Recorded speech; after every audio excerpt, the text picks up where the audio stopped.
जय हिंद दोस्तों आज की वीडियो में मैं आपसे जुड़ी हुई महत्वपूर्ण जानकारियां, मल्टीपल सवाल जवाब, आपकी समस्या, उसके समाधान साझा करने वाला हूं। चाहे वो 8वां वेतन आयोग हो, स्पर्श, ओआरओपी, पेंशन, बैंक, इन चीजों से दोस्तों कई सवाल उठे हैं और उनके जवाब भी मैं आपको दूंगा। जल्दी आओ जल्दी पाओ 48,000। जी हाँ दोस्तों, ये वीडियो बड़ी महत्वपूर्ण है आप लोगों के लिए। तो इन सबसे संबंधित दोस्तों जो आप लोगों ने कमेंट किए हैं, सवाल पूछे हैं महत्वपूर्ण वाले, मैं उनको कवर करने वाला हूं। सबसे पहला सवाल आप देख रहे हैं दोस्तों, दोरजे लद्दाख।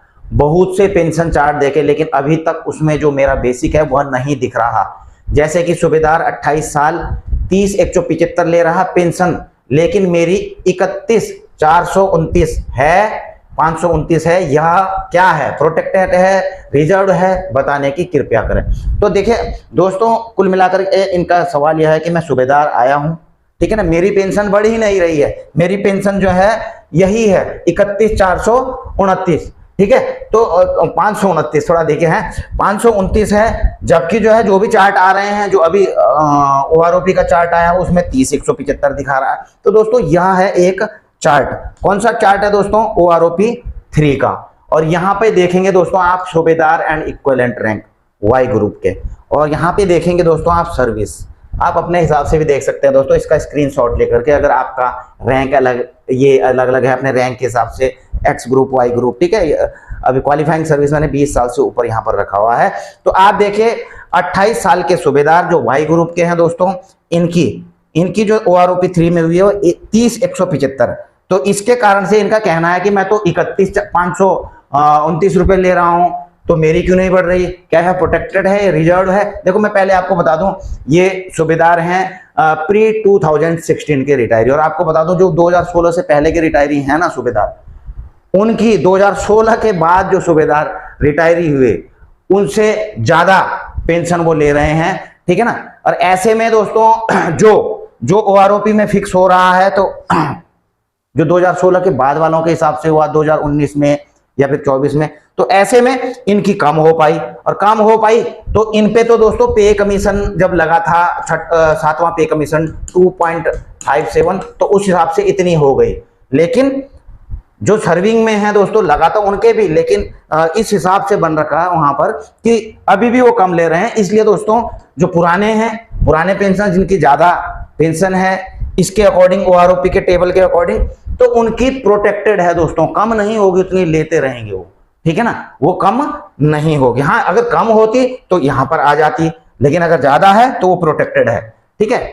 ये ज्यादातर जेएसयूज के साथ में हो रखा है, आपको पता ही है, ठीक है। अच्छा अगला सवाल है, जय हिंद सर मैंने बैंक अकाउंट चेंज किया था 17 अप्रैल को, पर अभी तक चेंज नहीं हुआ है, पेंडिंग में हो रहा है, कब चेंज हो जाएगा? देखिए ये 17 अप्रैल नहीं, 17 मई की बात है शायद, ठीक है। ये दो चार दिन की पहले की बात थी। तो देखिए दोस्तों जो बैंक चेंज करना है आपको स्पर्श में, मैंने इस पर प्रॉपर वीडियो भी बनाई थी दोस्तों कि आपको कब उसमें अपना बैंक चेंज करना, उसकी डेट भी आपको मैंने बताई थी। आप देख लेना मेरी वो वीडियो, मैंने हर चीज को एक्सप्लेन किया था। अब देखो जैसे इन्होंने चाहे 17 अप्रैल को किया या 17 मई को किया, मैंने कमेंट या तो पुराना उठाया होगा। तो ऐसे में दोस्तों मैं आपको बता दूं दोस्तों, जब ये 17, 18, 19 तारीख को आप, या 20 तारीख को, 21 तारीख को करते हैं वहां पर, तो वो आपकी तब तक चेंज नहीं होगी जब तक आपकी पेंशन डिसबर्स नहीं हो जाती। क्योंकि आप बिल्कुल, आपको पता है 20 तारीख से इस पर्स में पेंशन प्रोसेस शुरू हो जाता है। और ऐसे में अगर आप अपना अकाउंट चेंज करते हैं दोस्तों, तो वो पुराने को ही रखेंगे उस समय। कब तक रखेंगे? क्योंकि भाई अब बीच में थोड़ी नहीं कर देंगे, उन्होंने अपना पूरा प्रोसेस शुरू कर दिया है वहां पर, ठीक है। तो 30-31 तारीख जब तक आपकी पेंशन आनी होगी, पुराने वाले खाते में डालेंगे, वो बीच में नहीं करेंगे उसको चेंज, ठीक है। जब आपके खाते में एक बार पेंशन आ जाएगी तो उसके बाद वो उसको जो है ये पेंडिंग जो रहेगा उसके बाद उसको क्लियर कर देंगे। आप इस चीज को समझ गए होंगे, क्लियर करेंगे तो अगले महीने की पेंशन नए अकाउंट में आएगी, ठीक है। बाकी इसके लिए कैसे चेंज करना, क्या चेंज करना, इसकी प्रॉपर वीडियो है, आप सर्च करेंगे आपको मिल जाएगी कि इस पर्स में बैंक अकाउंट कैसे चेंज करें, ठीक है। मेरी वीडियो मिल जाएगी आपको। सर मेरा भी अभी तक इस पर्स में माइग्रेशन नहीं हुआ है, 2009 का रिटायर्ड हूं, क्या करें? ईपीपीओ, स्पर्श पीपीओ नहीं मिला। देखिए दोस्तों अभी भी कई पेंशनर्स ऐसे हैं जिनका स्पर्श में माइग्रेशन नहीं हुआ है। हालांकि मैं आपको बता दूं दोस्तों, और कई और भी कमेंट आए थे, मुझे मेल में भी आ रखी है, ऐसी बात नहीं है। तो जो है कुल मिलाकर के बात यह है कि यह है ऑटोमेटिक प्रक्रिया, आपको इसमें कुछ भी नहीं करना होता। लेकिन दोस्तों इसके बावजूद भी दोस्तों मेरे ख्याल से 1-1.5 लाख तो पेंशनर्स होंगे जिनका अभी तक माइग्रेशन नहीं हुआ है। लेकिन नहीं हुआ है, क्या कारण है? कुछ ना कुछ कारण होगा, कुछ ना कुछ डिफिकल्टीज होगी। बैंक के पास क्या है, आपका पूरा डाटा है नहीं है, किस हिसाब से पेंशन दे रहे हैं, कुछ जानकारी इस चीज की हासिल नहीं हो पा रही है। तो दोस्तों आपको भी एक्शन लेना पड़ेगा, क्योंकि समय बहुत हो चुका है। अगर आपका स्पर्श में माइग्रेशन नहीं हुआ है, बिल्कुल दोस्तों आप आरटीआई डालिए, या फिर आप जो है रिकॉर्ड ऑफिस को एक लेटर लिख सकते हैं। रिकॉर्ड ऑफिस को लिख सकते हैं आप लेटर कि मेरा माइग्रेशन नहीं हुआ, इसको जो है रिकॉर्ड भी, क्योंकि किसी ने लेटर लिखा, मेरे पास आया है, किसी ने रिकॉर्ड को लिखा है, रिकॉर्ड ने स्पर्श पीसीडी को इंस्ट्रक्शन दिए हैं कि इनका जो है बैंक जो पेंशन अकाउंट है उसको स्पर्श में माइग्रेट करवाने की कार्रवाई की जाए। तो आप रिकॉर्ड्स को भी लिख सकते हैं, आप पीसीडीए स्पर्श को भी लेटर लिख सकते हैं। और आपके पास अगला चारा सीपी ग्राम भी है, आप सीपी ग्राम में भी डाल सकते हैं। आपके पास कई मल्टीपल ऑप्शन है, आप किसी को भी चूज कर सकते हैं कि मेरा अभी तक माइग्रेशन नहीं हुआ है, तो कहीं ना कहीं से आपकी जो है कार्रवाइयां शुरू होंगी। ठीक है, और आपको पता लग पाएगा कि क्यों। आरटीआई से तो आप यह जवाब ले सकते हैं कि भाई क्यों नहीं हुआ है, क्या कारण है, कब तक होगा। ठीक है, वो आपका केवल आरटीआई से आप जवाब मतलब करने के लिए नहीं बोल सकते, केवल सवाल पूछ सकते हैं आरटीआई के थ्रू। ठीक है, बाकी इंप्लीमेंट तो आरटीआई नहीं करेगा, आरटीआई तो केवल जवाब देगा आपको। ठीक है, अच्छा जी, मैं एमसीपीओ नेवी से 30 जून 17 को रिटायर हुआ था। मेरा नॉशनल इंक्रीमेंट 2023 से अब तक 58,000 आया है, और पीपीओ में 1,000 पेंशन भी इंक्रीज हो गई, ऑटोमेटिक हुआ है। दोस्तों ये ऑटोमेटिक ही होना है जो नॉशनल इंक्रीमेंट, क्योंकि सुप्रीम कोर्ट का ऑर्डर तो आ चुका है ऑलरेडी। ठीक है, तो जिनको लागू है दोस्तों उनको मिलेगा, जिनको लागू है उनको मिलेगा। हालांकि बड़े दुखद बात है, आपने देखा होगा जो मैंने डिफेंस की एसओपी थी उसमें जिनको मेन फायदा होना था ना दोस्तों, जो प्रीमैच्योर रिटायरी थे, तो ओआरओपी में तो उनको बाहर कर ही दिया। अब जो नॉशनल इंक्रीमेंट के भी हकदार थे, जो 30 जून को आए थे, 31 दिसंबर को आए थे, तो उनको जो है इंक्रीमेंट, ये नॉशनल इंक्रीमेंट से भी बाहर कर दिया। बताओ, कोई फायदा कहीं भी नहीं दे रहे हैं उनको। ठीक है, तो ये भी गलत है। हालांकि दोस्तों, और जबकि मेन फायदा उनका ये होना था दोस्तों, क्योंकि उनको तो ओआरओपी भी नहीं मिल रहा है। ओआरओपी में अगर इंक्रीज हो जाती दोस्तों, उस लेवल पे आ जाता है, तो वहां पर नॉशनल इंक्रीमेंट का ज्यादा कुछ फायदा उनको मिलेगा नहीं, जिनको ओआरओपी मिल रहा है। ठीक है, मैं आपको यह भी क्लियर करके चलता हूँ। ठीक है, अच्छा जय Hind sir. My first comment, sir मेरा पीपीओ में फैमिली का नाम मेंशन नहीं हुआ है, स्पर्श में भी अपडेट नहीं है, क्या करना होगा? देखिए, अगर पीपीओ में आपका फैमिली का नाम मेंशन नहीं हुआ, स्पर्श में भी अगर आप लॉगिन करके देख रहे हैं वहां पर भी अपडेट नहीं है, पर लेकिन आपको ध्यान यह रखना पड़ेगा कि क्या आपके सारे सर्विस रिकॉर्ड में इनके नाम हैं, फैमिली के बच्चों के नाम हैं। ठीक है, वो होने चाहिए। आपके पास में डिस्चार्ज बुक होगी, उसमें फैमिली पार्टिकुलर में रहता है सबका, उनके आगे इवन की पार्टी ऑर्डर भी मेंशन रहते हैं, तो आपके पास कुछ ना कुछ डॉक्यूमेंट्स ऐसे होंगे जरूर दोस्तों। तो आप स्पर्श में लॉगिन करिए, वहां पर फैमिली डिटेल में मैनेज प्रोफाइल में जाइए, फैमिली डिटेल में जाइए, वहां पर आप अपनी फैमिली का नाम लिखिए, उनकी डेट ऑफ बर्थ, मतलब सारे ऑप्शन रहते हैं उसमें, उसको ऐड करिए। बच्चों के हैं तो उनके भी ऐड करिए। ठीक है, इसके बाद जो आपके कुछ नहीं है आपके पास, अगर पार्टी ऑर्डर की कॉपी है तो अच्छी बात है, नहीं है तो कम से कम डिस्चार्ज बुक में जो फैमिली डिटेल वाला है उसको डॉक्यूमेंट के तौर पे आप पीडीएफ बना करके यहाँ पर जो है अपलोड कर सकते हैं, तो आपका वहां पर हो जाएगा। इवन कि आपका पीपीओ भी कॉरेजेंडम पीपीओ भी जनरेट होगा, उसमें ये चीज आएंगी। ठीक है, अगला दोस्तों, मैंने अभी फेसबुक पेज भी शुरू किया है सेंद्रीय इन्फोटेक के नाम से, तो आप चाहें तो उसको भी फॉलो कर सकते हैं, डिस्क्रिप्शन में उसका लिंक है। तो कई लोग हैं जो यूट्यूब से वीडियो छोड़ देते हैं, तो मैं यहाँ पर भी अपनी वीडियो डाल करके रखूंगा, और अन्य चीजों की जानकारी भी मैं वहां पर शेयर करता रहूंगा। ठीक है, अगला सवाल है कि सर हवलदार की 24 साल कलर सर्विस कर उसे लास्ट में एमएससीपी नायब सूबेदार की पेंशन मिलती है क्या? बिल्कुल मिलती है। अगर आप भाई एमएससीपी आपको पता है 8-16-24 का फॉर्मूला है। ठीक है, 8-16-24, अगर 24 साल आपने कर दिया तो 24 साल में आपको अगर जो है प्रमोशन नहीं भी हुआ है तो आपको जरूर ना जरूर जो है वो एमएससीपी मिलती है नायब सूबेदार की, वो तो सभी को मिल रही है। ठीक है, अच्छा जी, अच्छा क्या पीएमआर को एमएसपी लागू है? कृपा करके बताना। देखिए, जो प्रीमैच्योर रिटायरी हैं चाहे कोई भी हैं, मिलिट्री सर्विस पे सबको लागू होती है, मतलब डिफेंस की बात कर रहा हूं मैं, मिलिट्री सर्विस पे सबको लागू होती है। आप जब सर्विस कर रहे होते हैं, ठीक है, तो एमएसपी जब सर्विस कर रहे होते हैं तो सबको लागू होती है। जब रिटायर होते हैं दोस्तों, सेना से डिस्चार्ज होते हैं, चाहे आप पीएमआर हो चाहे पूरी सर्विस करके आए हों, तो भी आपकी पेंशन में एमएसपी को जोड़ करके पेंशन कैलकुलेट किया जाता है। तो ये चीज आपको क्लियर होनी चाहिए।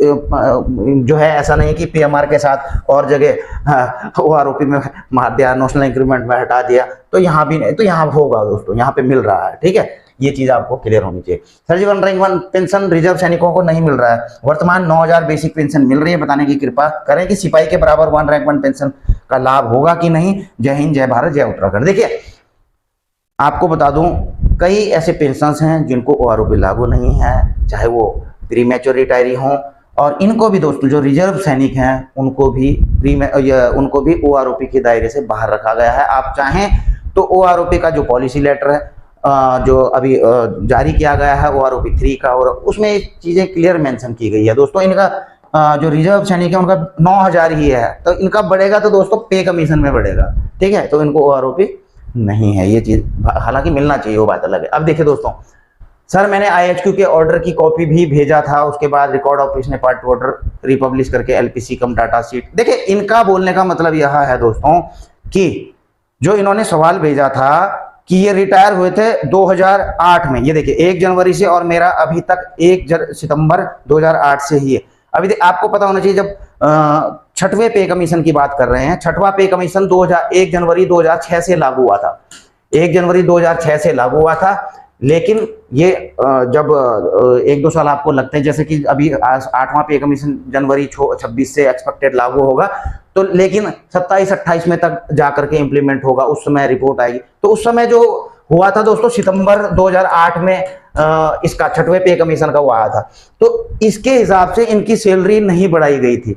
और अब जब ये रिकॉर्ड को लिखते हैं, पे अकाउंट ऑफिस को ज्यादा पे अकाउंट बोलता है, अभी ये सुप्रीम कोर्ट में केस चल रहा है बोला, ये देखिए अभी कोई, जबकि इसके बिल्कुल क्लियर है, ये कह रहे हैं कि मुझे जो है अभी मैं सूबेदार आया हूं, लेकिन नायब सूबेदार से भी कम में मुझे अभी सैलरी मिल रही है, और पे अकाउंट ऑफिस बोलता है मुझे बार बार कि जो है ये कोर्ट केस जो है अभी उसमें पेंडिंग है।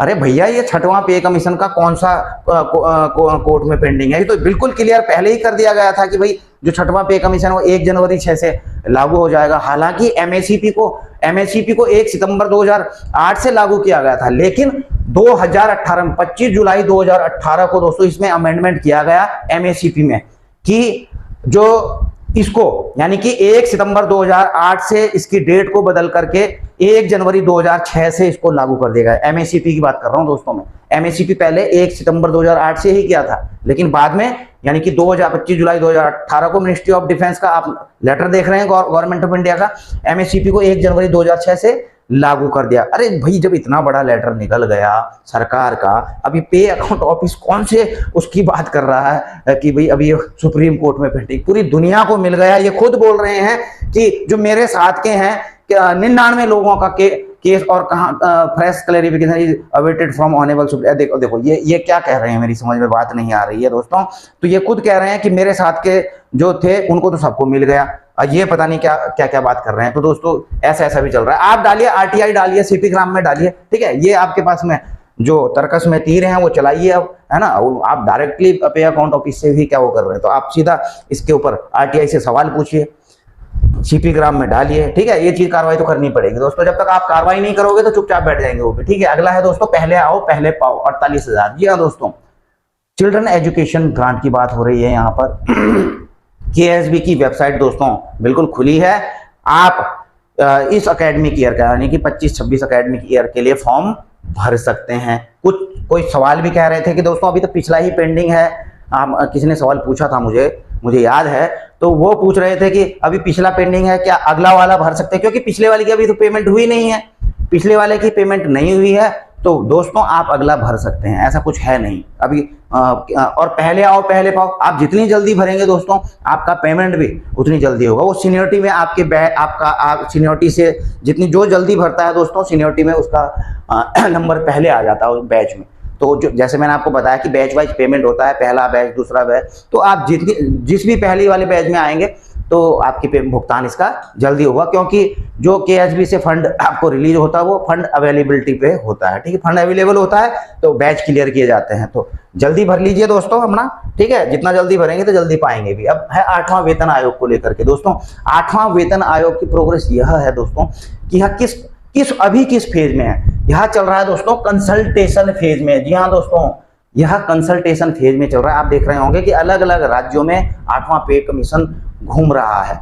ऑनलाइन भी इवन की मेमोरेंडम मांगे जा रहे हैं, ठीक है, सुझाव मांगे जा रहे हैं। इसके अलावा लगातार जो है अब फिजिकली घूमना मतलब घूम रहे हैं इधर उधर, और बीच बीच में हम आपको अपडेट करते रहते हैं। अब 26 मई को ये भी निकाला है कि अब हमारा विजिट जो है भुवनेश्वर और उड़ीसा में है 6 और 7 जुलाई को दोस्तों, 8वें वेतन आयोग का।